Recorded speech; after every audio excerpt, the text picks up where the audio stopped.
Aujourd'hui, votre smartphone vous offre du texte, du son et des images, de quoi stimuler votre ouïe et votre vue, mais qu'en est-il des trois autres sens, le goût, le toucher et l'odorat ? Un universitaire londonien, Adrian Davichuk, s'est penché sur la question des odeurs. Et de ses recherches est finalement né le Senti, un croisement entre un diffuseur de parfums traditionnel et votre téléphone.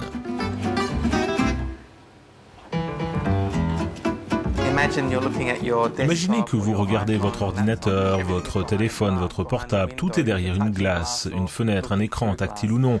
Mais dans le monde réel, on peut ouvrir les fenêtres, on peut toucher, on peut goûter, on peut sentir le monde réel.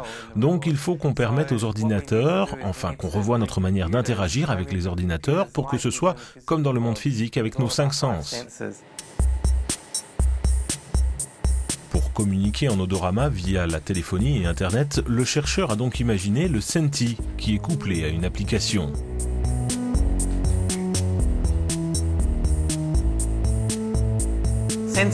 Senti est un gadget que vous mettez sur votre smartphone. Vous le branchez sur la prise jack audio.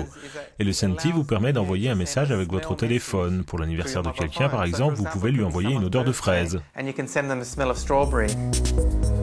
Le gadget permet de créer quelques fragrances, des senteurs florales comme le jasmin et la lavande, des senteurs fruitières ou plus communes comme le café. Chaque cartouche permet de générer une centaine de fois ces quelques odeurs.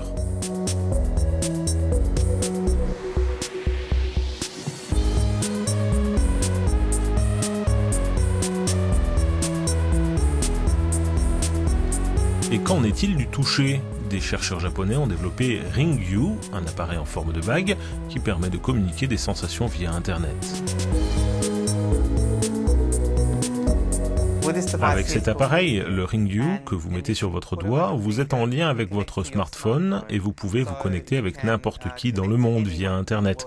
Donc je peux être à Londres et mon ami à Tokyo et je peux serrer mes doigts et cet ami ressentira la même chose. C'est une manière de communiquer par le toucher avec des terminaux mobiles. Quand on touche l'anneau, la sensation est transmise numériquement à l'autre anneau. L'application crée aussi un réseau privé sur lequel on peut envoyer des messages, des photos, des vidéos.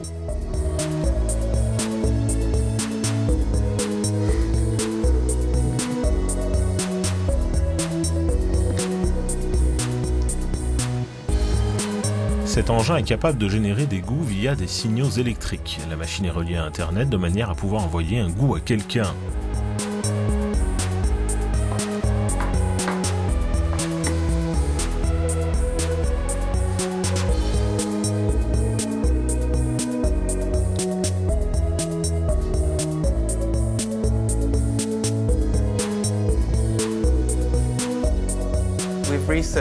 Au cours de nos recherches, nous avons remarqué que certaines fréquences et amplitudes du courant électrique étaient capables de générer artificiellement des goûts. Simplement, ce qui se passe, c'est qu'on met 2 électrodes en argent dans votre bouche qui stimulent votre langue et votre cerveau traduira la perception de ce goût virtuel.